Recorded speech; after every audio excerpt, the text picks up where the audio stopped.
Ah, my intrepid explorers of the unknown.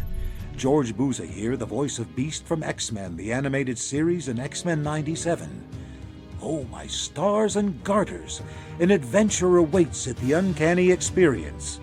We're commandeering the Minneapolis Club this September 28th and 29th, metamorphosing it into the Grand Xavier Institute.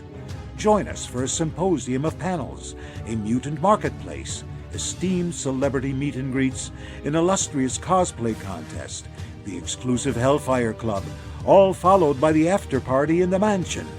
Procure your tickets at theuncannyexperience.com. Together, let's leap into the boundless realms of imagination and knowledge. Get your tickets now at theuncannyexperience.com. Bum bum bottom bum bum bottom bum bum bottom bum bum bottom bum bum bottom bum bum bottom bum bum bottom bum bum doobie doobie da da da doobie doobie da da da doobie doobie da da da bum bum bottom bum bum doobie doobie da da da doobie doobie da da da doobie doobie da da da bum bum bottom bottom bum bum bottom ba da da ba da da ba da da ba da da ba da da ba da da ba da da ba da da ba da da ba da da ba da da ba ba.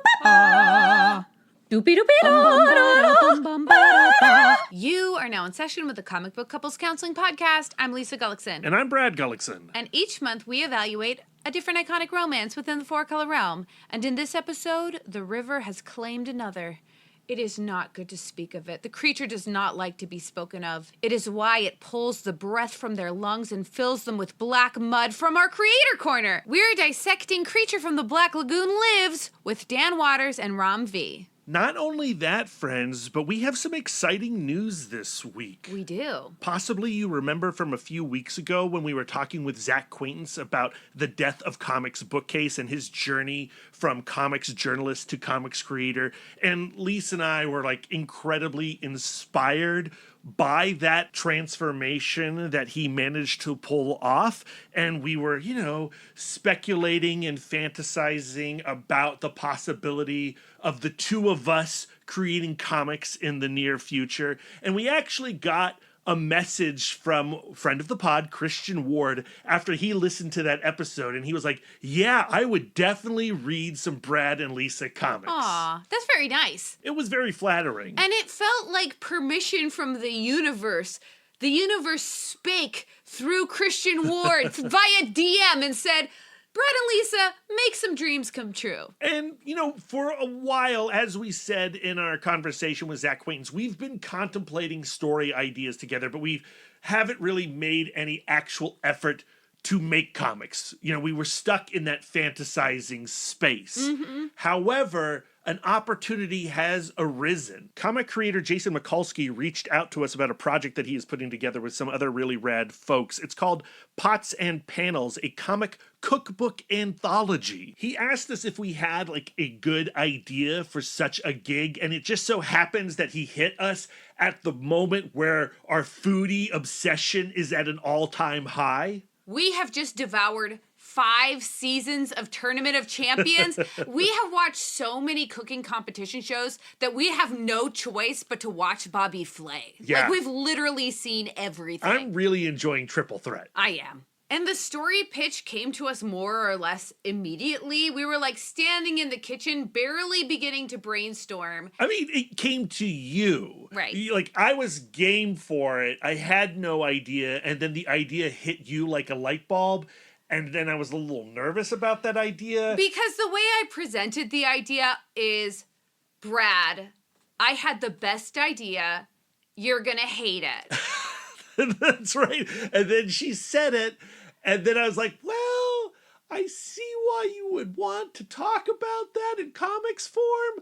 But I don't know. It makes them feel vulnerable, which makes it good story. Right. And then so for about a day, I thought about Lisa's idea, and eventually the fact that I had the squidgies about it was what made it so compelling. And so we're going to tackle the squidgy idea. Right. So this is going to be a food-related memoir, and we see it as kind of like broadly gesturing towards like an EC Comics kind of like a scary, creepy, ominous vibes. Yeah, like so pots and panels as an idea is it's supposed to be a celebration of food related stories, and at the end of each story there will be a recipe that ties thematically into the story. So we're not going to yuck anybody's yum. No. It's supposed to be like appetizing. No, and it is a celebration, but it is also very much a Brad and Lisa story that we can fit into 4 to 8 pages. That's our page count, and we have to have this script written by the end of June so that the artists can take it and turn it into an actual comic book. And then there will be a Kickstarter that I want all of you to be on the lookout for, because this is the first comic book couples counseling comic, and it's going to be an anthology with some, like I said, really rad people like Phil Hester, Tim Seeley, Neil Clyde, Ron Mars, Andy Kuhn, Hilary Barta, and a crazy ton more, plus some other heavyweights not yet announced.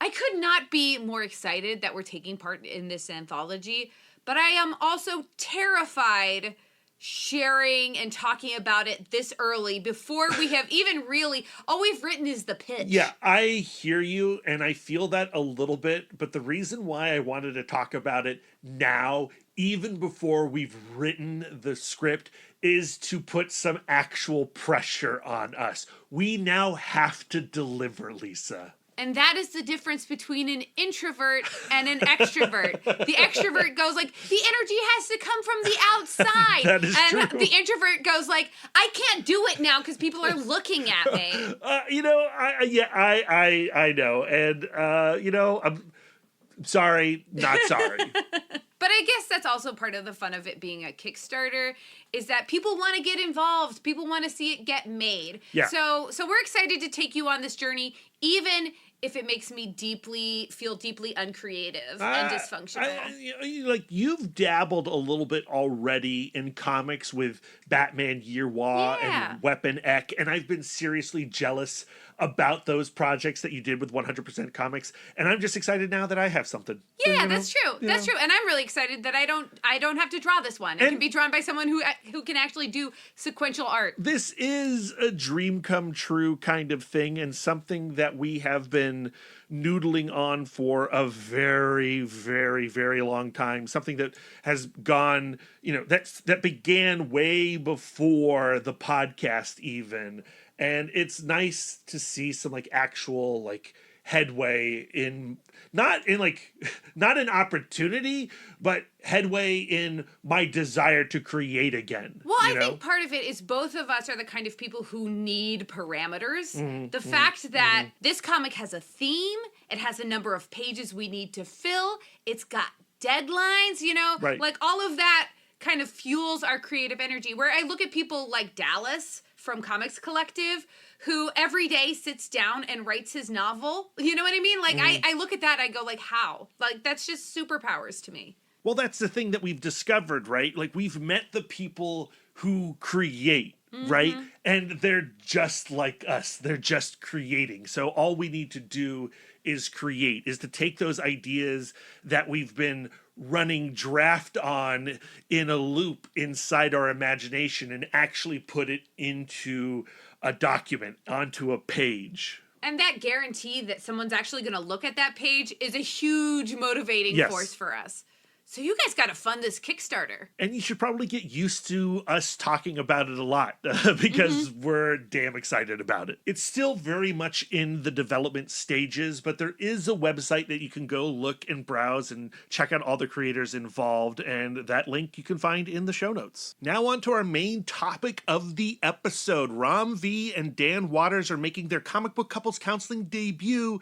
We are bringing them into session to discuss their new Skybound series, Creature from the Black Lagoon Lives. This comic series is a sequel to the original film, Creature from the Black Lagoon, from 1954, which I love. It's so good. Which I love. But this one is about journalist Kate Marsden, who is hunting down a serial killer in the Amazon. And then, of course, the creature from the Black Lagoon happens to be alive and is also killing people. An interesting angle that Ram V and Dan Waters has brought into this comic is that Kate is processing a lot of trauma. And some people, when they're traumatized, they want to look away from that thing. But Kate has this compulsion to look deeper into that thing. She was attacked by the serial killer, and she nearly drowned. Yeah, that's what makes it a Ram V and Dan Waters book, right? I enjoyed reading this series while also containing in my imagination the two other Image comics that they are currently working on, The One Hand and The Six Fingers, which is this detective serial killer cat and mouse saga that's being told over two separate series. The One Hand being the detective story and The Six Fingers being the serial killer story. That's what these creators do so well. They take these tropes, these genres, and they turn them inside out, exposing the guts so we can all take a good look at them, all these hot emotions. That's what's actually attractive about these stories. The creature from the Black Lagoon isn't just my favorite Universal monster. The creature from the Black Lagoon is one of my all-time favorite movies. And what I love about it is that it is about tension. It's all of these experts who think that they have control of a situation because they're coming in from the outside from this scholarly perspective. But when push comes to shove, nature is the master of itself. And when you are in it, nature becomes the master of you. So now in Creature from the Black Lagoon Lives, there is this very bad person with his very bad motivations. And he is using the chaos of nature to shield himself. I've only gotten to read the first 2 issues, and you can tell I'm excited about it because I have all of these ways that I'm like, I hope it goes this way, I hope it goes that way. And we know expectation is the enemy of a good time. But I love the idea of going like, you think that nature is chaos because you don't understand it, but nature is order, and you do not belong in that order. I don't see the serial killer disappearing into the green. You know what I mean? Yes, I do. Yes, I do. And I love the fact that you're already, like, you're inserting yourself into this writing group. It's like, I can be the third person, Ram and Dan. Let me in. You know how it is when you love a character. Yeah. You feel like this ownership over it. Yeah. And that's a toxic impulse, and I should control myself. It is interesting, though, without spoiling too much. Maybe we can talk about it in the outro. But clearly, as you can hear in this conversation with Ram and Dan, you have a different take on the creature from the Black Lagoon than what they do. Yeah. And I really wish we had immediately hit record the second Ram V entered our Zoom room. Oh, I did not know we were going to talk about this. Because we had a conversation with Ram V before Dan joined us, and we basically forced Ram to do FMK, the Universal Monsters, because Lisa has, as you could already probably guess, very strong feelings about the creature from the Black Lagoon as a design and as a merman, as a Gill-man. And, you know, she would assign F right away. And Ram was like, whoa. Yeah. I don't know about that. And he had very different answers to the FMK question. And I think it was like a weird way to just like, hi, Ram V. Welcome to the Comic Book Couples Counseling Zoom room. Let's play FMK with the Universal Monsters. He was not prepared. Ram V seemed kind of disgusted that I wanted to F the creature. Yeah. And I didn't know how to defend myself because he essentially goes like, well, that's an animal. And you should, and I was like, no, but he's like a fish man. Yeah. He's a fish man. Namor, the shape of water. And what I realized about myself that I couldn't articulate in that time, but like this would be my defense if I could go back in time and talk to Ram V again, which I hope will happen. But like, I'm very quick in a literary setting to round someone up to person. Like I'm quick to round the Fishman or any of the Universal monsters up to, okay, well, this is a human being now in my imagination. I mean, we've talked about that before. You're quick to do that with all kinds of creatures on this planet. I love, I can't stress this enough, in literary settings, an interspecies relationship. Yeah. Because it just goes to like, from person to person, we are all so different in a way that makes us kind of alien to each other. Yes. Right? Yes. So I love that as a metaphor, but I want to F that metaphor. And Ram V was like, gross. So we don't actually play FMK in this conversation that you're about to hear, but we do touch upon those themes. Right. And I found myself really bucking up against the idea that like I think that the creature has motivations, and they are human motivations. Yeah. And I'm so excited for everyone to hear what Ram V and Dan Waters have to say about Creature from the Black Lagoon Lives. But before we can do that, Lisa, before we can get them into our love nest, we need to do some Referrals. Sponsored by Omnibus. Omnibus is a modern digital comic book store and reader app carrying your favorite single issues, volumes, and omnibuses all day and date. Just like your local comic book store, you pay per book, but digital. Their focus is on building an excellent customer shopping and reading experience and using novel discovery features to help fans find their next new favorite book. They feature top-tier content and already have many of the top publishers in comics today. So, in the spirit of helping people find their next new favorite book, we have our referrals segment. The idea is to give our counselees, that's you guys, further reading on the themes of the episode. Think of it as us sending you to specialists to further your healing journey through comic books. And as of right now, Omnibus is everywhere. Get it for your Android, your iPhone. If you've got a browser, you have access to a comic book store. And Lisa, for my referral this week, I'm doing a little bit of a twofer. Ooh. I am cheating 2 weeks in a row. I think we have to talk about the other series that's already come out from Skybound. That's a Universal Monsters tie-in. It's Dracula from James Tynion IV and Martin Simmons. If you've read Department of Truth, you know Martin Simmons is an incredible illustrator, painter. There are no comics that look like his comics. And for him to put his vision on Bram Stoker's Dracula, it's really incredible. And this Dracula is very different from Creature from the Black Lagoon Lives, because what Ram V and Dan Waters are doing are creating a sequel to the Universal Monsters story, but James Tynion IV and Martin Simmons were actually doing a adaptation of the great Dracula story. So you know the plot points, but you don't necessarily know the perspective that they offer here. They really drill into Renfield.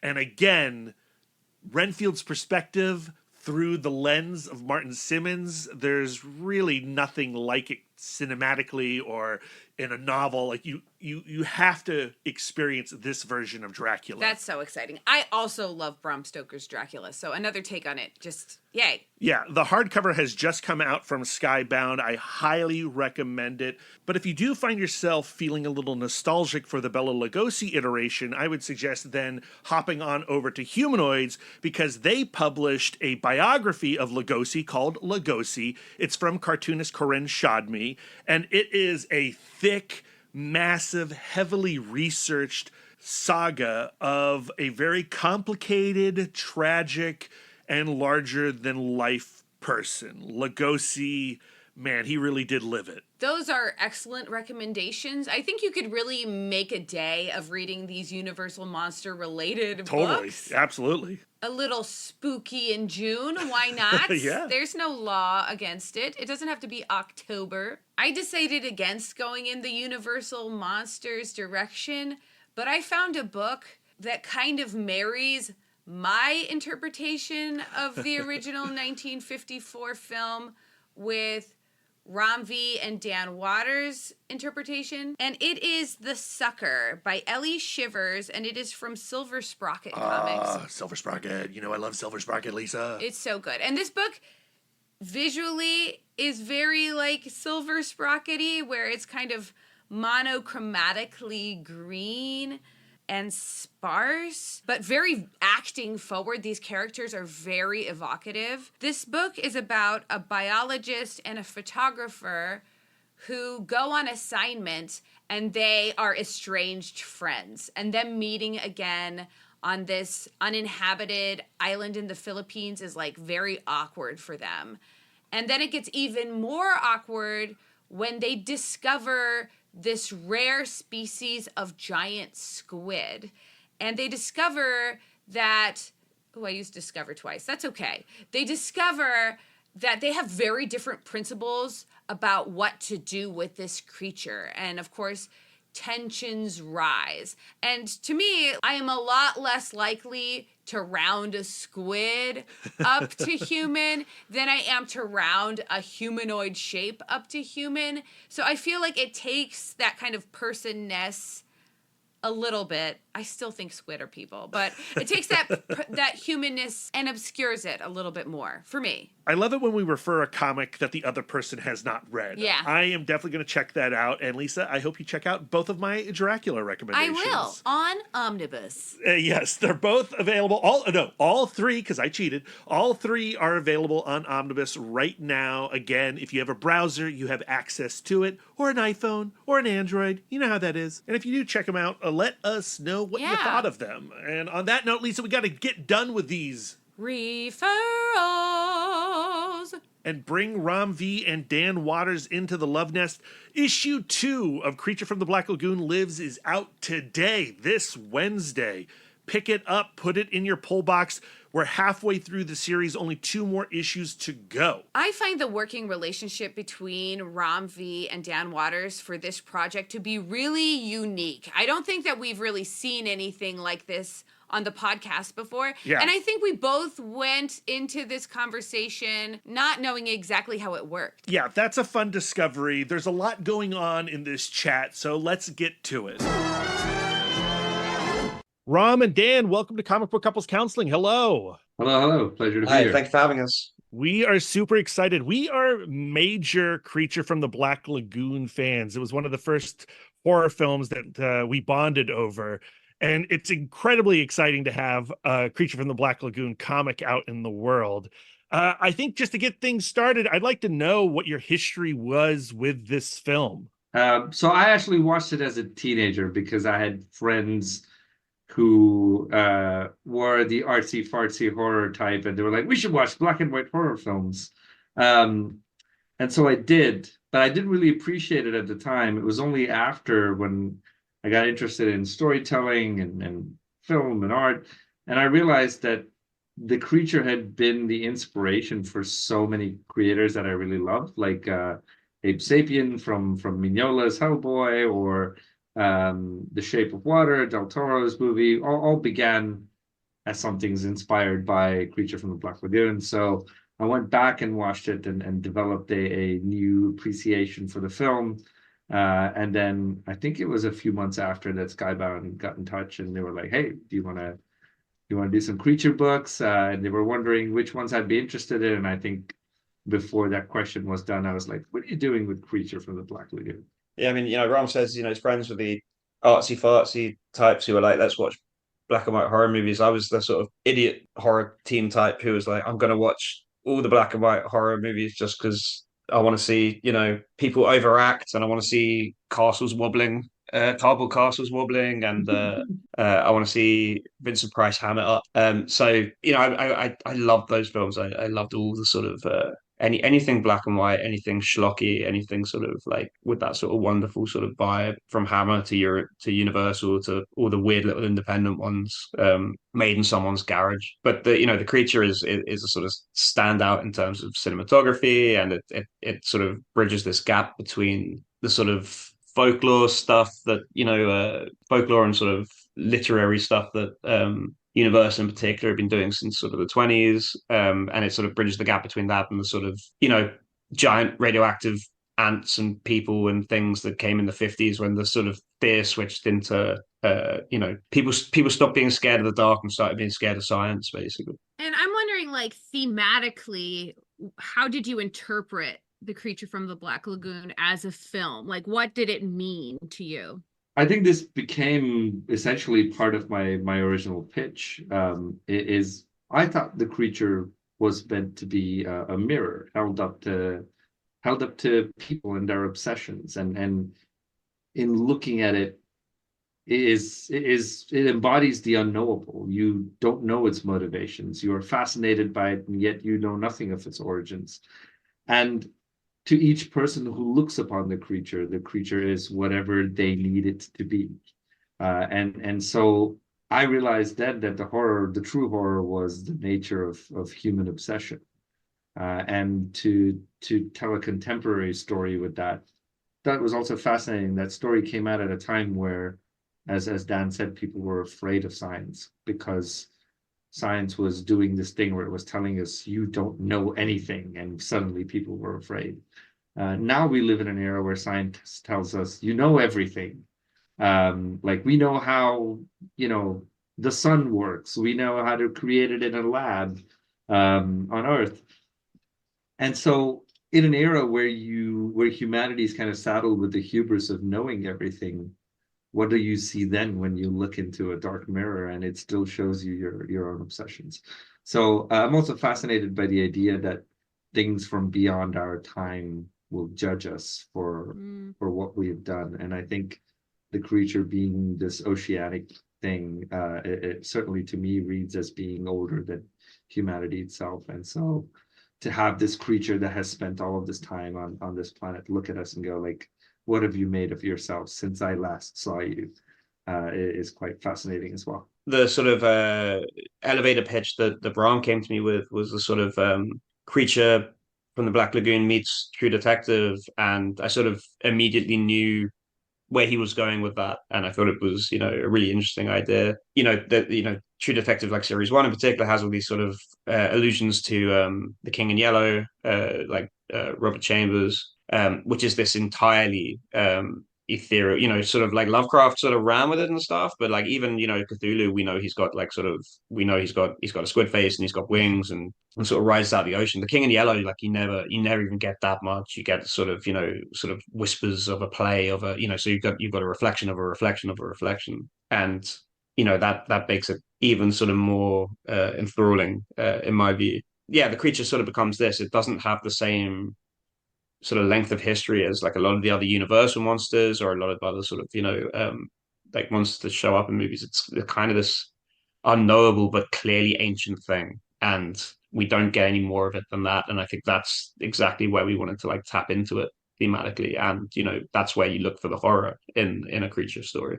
One of the things I think are like key to locking into the thematic message of Creature from the Black Lagoon is how the creature sees a woman, and how a woman is like this kind of separate and transcendent thing. There is somehow this inarguable beauty about the woman in the water. And then you make the center of your story a woman. Was that like intentional? I mean, it's certainly intentional in that it was part of the pitch. Although I will perhaps present you with a different opinion in that the creature is following something it finds fascinating. But the idea that it's following a woman is born of human preoccupation with what the creature is following. The beauty of it is that so there might be like a kind of gender role like element in there in terms of like the woman is the one person who doesn't immediately turn around and try and shoot it in the face. Yeah. Because that's not her immediate preoccupation or fixation. She's not trying to go like, "Ugh, me man, you die." And I think that's where the creature's like at least initial sort of interest like comes in this book at least. I also find it interesting that and appreciative that readers should have these questions about, is that why it's a woman again? And is that why the creature is involved again? And I think the more you interrogate that, the more you realize that, oh, the creature is just my own interests, my own obsessions, my own ideas kind of imprinted over this thing that can be whatever I want it to be. And I think this kind of connects back to Dan and my favorite, well, mostly Dan's favorite topic of horror to discuss, which is why Alien is a great horror film. In that the alien keeps changing. Every time you think you've figured it out, it keeps changing. And I like to think that on some level the creature does that too. Like this is a concern of our time. I'm not sure people in the 50s or 40s were going, I wonder what the creature from Black Lagoon says about gender roles in modern society. It becomes whatever we want to interrogate, which I think is fascinating and beautiful and lovely. We've only read the first 2 issues, but trauma is certainly at the center of your story. Kate is dealing with trauma, and it's the kind of trauma where people are like, why don't you like take a break or something. Why don't you rest? But she does not want to, and she doesn't feel that she needs to be healed by rest. Why did you choose to start your character from that place? Dan, you want to take it, or shall I? I mean, yeah, I'd be interested to hear your answer because it was your initial outline. You know, I don't think we even discussed this in particular because we both kind of know what we're Yeah, going for. yeah. I mean, I think trauma and obsession born out of trauma is a common theme, not only for Kate, but for pretty much every character in the story. They're all, maybe with the exception of Collier, defined by trauma.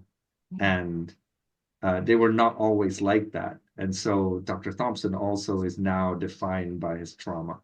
And then which makes you kind of ask the question, is the creature now defined by its trauma? Because it was shot in the film. And now it sees these people going through the same motions, doing the same things over and over again. And so I think using trauma as a window to delve into obsession and repetitive behavior and vicious circles, and the tragedy that goes alongside the horror. To me, I think Creature is necessarily one of those stories where tragedy and horror go hand in hand. And I think the tragedy of being driven by trauma, even though it makes for engaging characters, it makes for very sad characters. And I thought that was a commonality, a common thread that I saw that was there for the picking from the first film. I would love to talk a little bit about Darwin Collier. I'm assuming, obviously, you know, first name Darwin and Collier. There's like a famous portrait of Darwin by the artist Collier. Is that where we get Darwin Collier's name from? Dan, you'll have to say where you named Darwin Collier from. You named him, mate. Did I? Okay. Well, no. In which case, Darwin Collier is an entirely made-up name. Okay. All right. It is interesting. I didn't change any of that from the original outline. It's interesting, of course, to call your serial killer Darwin, and the way that the serial killer kind of operates is like a double to the creature, and we get to consider why Darwin is hunting people versus why maybe the creature takes people. Well, certainly Darwin seems to have opinions on his own evolution. So yeah, we can't be too far off from that subconscious connection. I think. Yeah, I mean, I think some of these things happen because you're pulling at the same things. Because, sorry, Dad, before you say, I think it's interesting because I did name him in the pitch, but I think everything about him since has been defined by Dan's writing of the character. And it's interesting to me that maybe the name was a subconscious reason why he chooses to be this kind of creature obsessed, I'm going to evolve into the creature thing.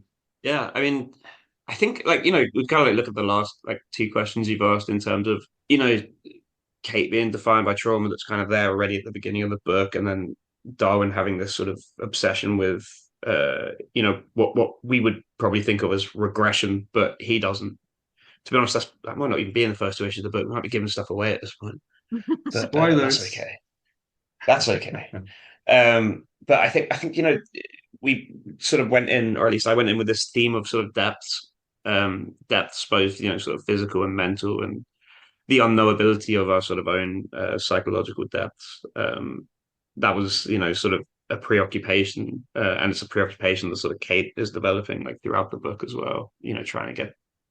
She thinks if she catches this guy, then maybe it'll all go away. Maybe she won't be defined by her trauma anymore. And you know, I thought that was an interesting sort of horror element to also bring into the book. This, you know, the mind is a thing we cannot understand in the same way we cannot understand the creature. To put it in a very, you know, I mean, it's also that sort of very nascent childhood thing that you think like, maybe if I spend a night in a dark room, I won't be afraid of the dark anymore. I'm like, that's not how it works.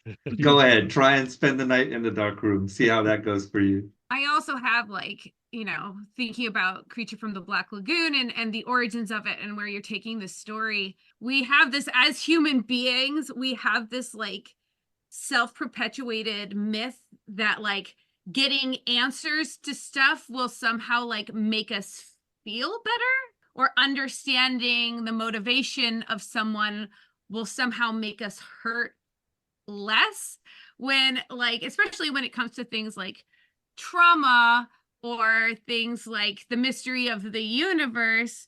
Like a lot of times having answers doesn't change anything like at all. Yeah, I think that's really, like, I think that's like very astute. I think, I think knowledge can be confused with catharsis, like, quite often. Like, this idea that if I know where my pain comes from, then I won't feel it anymore. And it's like, why would that ever be the case? And also, I think it is part of the horror that we tap into in the story as well, is this idea that knowing something will make it acceptable, or less damaging or less hurtful in some way. And then you come up against this creature, which is the definition of, I'm unknowable. What will you do now? And so I think that's part of where the horror comes in. Certainly, when you look at how people will rationalize their own actions, in under the guise of doing something for knowledge, or doing something because they have to know. You're also playing with a design that is untouchable, right? Like the creature from the Black Lagoon design is the best monster design ever. And anytime anyone's tried to like really update it in a significant way, it pales in comparison to that original look. At the same time, I feel like with this comic, Matt's bringing a lot of himself to the design too. It is the creature from the Black Lagoon, but it's also his creature from the Black Lagoon. Can you talk a little bit about playing with the look of the creature? Yeah, that's all Matt. Like the first thing we saw of Matt's work for the book was, because neither of us had worked with him before, was his creature design, and it was just spot on. And it's like, yes, there's a little more. I think there's a little more leeway to make it a little less human in the fact that we don't have to fit a man inside a suit. But I think other than that, it ain't broke, so don't fix it. I also think that instead of, what I find more fascinating is that the design has persisted throughout popular culture, right? Like someone came in and designed Merman from He-Man and made him look almost exactly like the creature from the Black Lagoon, and someone came in and designed Abe Sapien, and Abe Sapien obviously took inspiration from creature. And so I think it's very unusual and rare that we get to see these things, and I think people underestimate how impactful good design can be. The fact that every time someone says Lovecraftian, you now think of tentacles and octopi is a design wonder in itself, because you can read a billion Lovecraft stories and nowhere does he go, it looked tentacle and had octopus arms, there's allusions to it, but the fact that someone designed it that way and it just stuck is so phenomenal. I think that's part of the reason why Creature is such a definitive horror film, even amongst its peers from within that genre.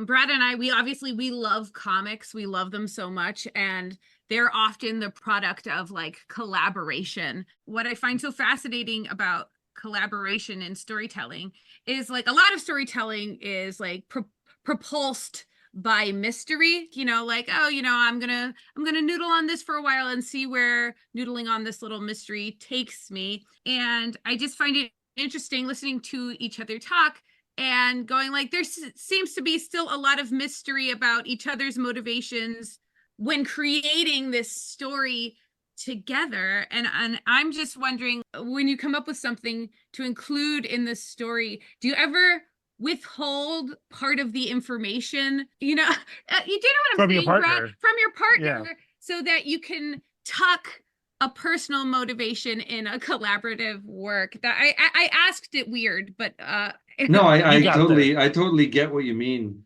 because I think Dan and I had a conversation adjacent to this, not particularly in relation to this collaboration, but in general with regards to the way we collaborate. And I think both of us know what it's like to be the writer where you're told what to write, and it's not really something either of us are interested in. So when people come and say, I see this is a problem, here's a bunch of solutions that I am supplying to you so you can write them in, That's gone. Like every solution you've mentioned is automatically out the window because I didn't come up with it. And so certainly when we collaborate, I think we're both mindful of the space the other person needs to be truly creative when they're writing. And it's impossible to be truly creative when every piece on the board is already placed for you. And so when this pitch was made, it was made necessarily big picture only, sparse, so that Dan could go in and write the script. And I should say here, like, only the big picture idea came from me, and the occasional sort of problem solving was done by me. Largely, most of the scripting in this case is Dan. We discussed the story, we discussed the characters, motivations, where they should go. But the biggest thing I could do in this collaboration was to make sure Dan had enough room to really be creative when he was scripting. And Dan, did you feel that space? Yeah, I mean, for sure. I mean, but I think, there's stuff, we've been doing this the same time we've been doing the One Hand, the Six Fingers, which is, both of us scripting two separate books, but they need each other's input to flow, particularly as we get deeper into the story. And even there, there's fully, we've both taken this starting point, this ending point, which, are they dovetail together, but we've told entirely our own stories and our own books. But that's, part of the fun and part of the excitement as well, is that, we'll you'll get to like issue 4 of the thing, and Ron would come to me and go like, oh, I need like X, or I'm gonna do X, is that okay? And I'd be like, oh, that perfectly works with like this plot point I've got with mine, so let's tie those, those kind of things. So I think when you have like a creative trust, it makes it fun. There's a sort of alchemy to the whole thing, which I don't sort of believe in any other part of life, but the sort of serendipity of writing can be like so rewarding and such fun. And I think it's because we're sort of working on similar themes and similar thought processes, but just different enough to keep. You need some mystery, you need some space, even in your own story, to still exist there. And what's your emotional experience playing around with the creature from the Black Lagoon versus your other project? I don't know. I think if you start thinking in those terms too much, it's paralyzing, to be honest. I've worked on sort of things. I did a Cowboy Bebop comic, and if I started thinking about like, does this match up to Watanabe, I would never have put pen to paper. So yeah, I think to be honest, that's something that you put in a little box in your brain, you put it to the side, and then you go and you write the story, and you try and make it. You take all the pieces that you've got on the table from the sort of franchise, from the thing that you're looking at, or the inspiration, and then you tell your own story with it. It's got to be that, otherwise you're just a cover band. Yeah, I think as a storyteller, like there's two parts of you. One is a fan of these things, and the reason you became a storyteller is because you loved somebody else's story in the first place, and then you become a storyteller because you love the act of creating and telling stories, and you don't care if there are 100 people listening to it, or one person, or nobody, and you're just putting it down on paper for yourself. And I think as long as that's the part of you, the part that just sits down quietly and wants to tell a story, is driving your choices, your emotional choices when you write something, you'll never be intimidated by what you're writing, because in the end, you might be writing, a Batman comic in the back of your friend's book, or you might be writing Batman film with a $600 million budget or whatever. In the end, when everything else is shut off, you're still just a kid sitting down to tell a story. And I feel like as long as you preserve that, there is no emotional intimidation at all when you work with things that you've enjoyed in the past. Well, there have been so many sequels, originally to The Creature from the Black Lagoon, but since then, there has been a lot of attempts and a lot of projects unrealized. And I think it's just incredibly exciting now to have a new Creature from the Black Lagoon story. It feels like there's an urgency to this story for me as a fan of the original film that doesn't necessarily exist when you have like a new Dracula story or a new Frankenstein story or another Wolfman story. And does that feel precious to you the way it does for me? I mean, I don't think precious is the right word. I think, interestingly, like somebody else when we were talking on one of the other interviews said, does this this is the only one amongst the Universal monsters that doesn't have such a huge history behind it. It doesn't have like a book or another medium that it took from. Does that impede you in any way, or does that give you space?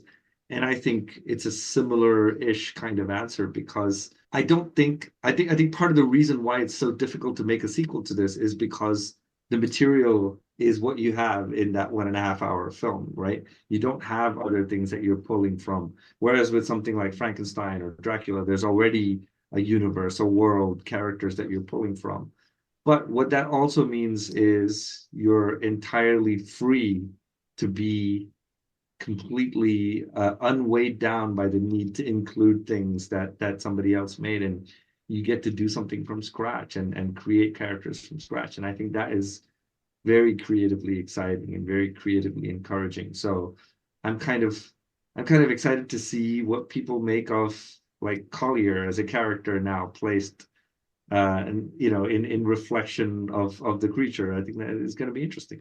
Well, gentlemen, thank you so much for hanging out with us today and talking creature. We're super excited for the next couple of issues.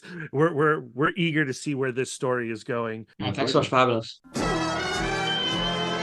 So yes, we did not get to play FMK on the record with Ram V and Dan Waters, but we did get to hear Ram V bat your theory of Creature from the Black Lagoon, the original 1954 movie, away like a kitten. Yeah, and that is totally their right. Like, anybody looking at a piece of art and interpreting it for themselves can see whatever they see, whatever makes the story work and speak to them. But it was fun after we had this conversation. Of course, we had to re-watch the 1954 movie, and it just made both of us entrench on our thematic interpretation of the Creature from the Black Lagoon. Ram V started his interpretation of the original film by saying it's a mirror of human obsession, and I don't necessarily disagree with that.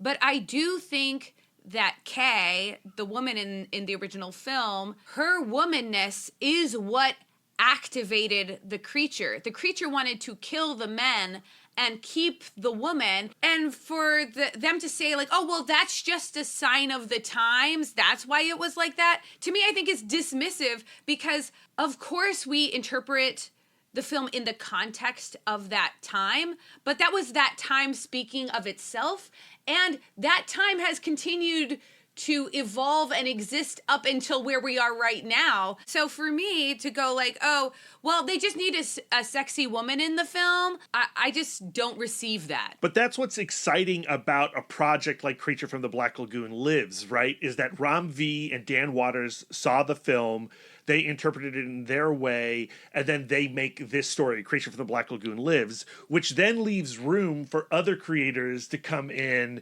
and do their swings on the characters and the story. That's what I love. It's a conversation. They're in conversation with the original film. They're in conversation with us on this podcast. They're in conversation with you, the reader. Like, I just love the way that stories work, where it's just like we're all telling stories because as a species we just want to have a conversation, and stories is just the way that we do it. Lisa, what universal monster would you like to see reinterpreted by Skybound in comic book form next? Ooh, I love a Wolfman. Yeah, you Another interspecies. I would love a Wolfman romance.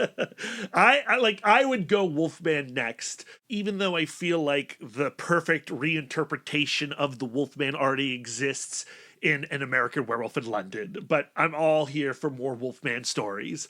I would love to see Frankenstein and Frankenstein's monster tackled again.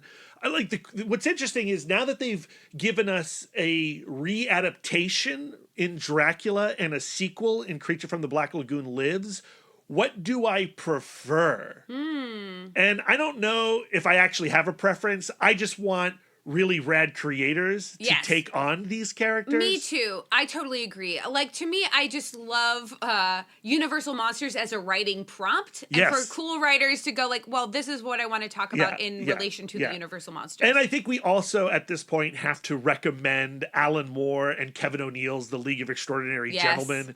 If you love what Skybound is doing with Creature from the Black Lagoon Lives, you'll absolutely have a great time with that insane epic of literary superheroes. So good. One of my all-time favorite comics. Probably my favorite Alan Moore comic. I know that might be blasphemous, but it's probably, I'm an English major. Yeah. So I think I got to go with League of Extraordinary Gentlemen. Now, I can't think of a more perfect way to end this extremely thoughtful conversation by ranking the Universal Monsters from most effable to least effable. Hold on. Let me bring up the list, because I sometimes forget one or two. Like, is Mr. Hyde and Dr. Jekyll a Universal monster? No. Oh, okay. So it is Phantom of the Opera. Yes. Dracula. Yes. Frankenstein's monster. Do we include the Bride? No. Okay, Frankenstein's monster, the Wolfman, the Invisible Man, and Creature from the Black Lagoon. I feel now guilty for dismissing the Bride. The reasons why I would not F Frankenstein, it's the same for why I wouldn't F the Bride. So I'm going to lump them together. Okay. Is that okay? Can you just say what that is? Because once you put this you've told me your ranking already. Yeah. I have not done it. But your theory about why you would not F Frankenstein's monster, I think I gotta go with. Okay, yeah, well, I would put Frankenstein and the Bride on the bottom as least effable because they're the most people. You know what I mean? Yeah. Yeah, it's necrophilia times 100. Like, how many people make up those two? I just think from like a disease perspective, it's a bad idea. Okay. Well, so for me, I understand your love of the Gill-man. Yeah. He's not the most effable What? for me. I think I go. So should I just run through it? You go. All right. Most effable is Dracula, Lisa. Oh, Come on. no. No, it's true. Wolfman. Like, the Invisible Man creeps me out, right? But that's Invisible Man. Going Invisible Man, and then the Phantom.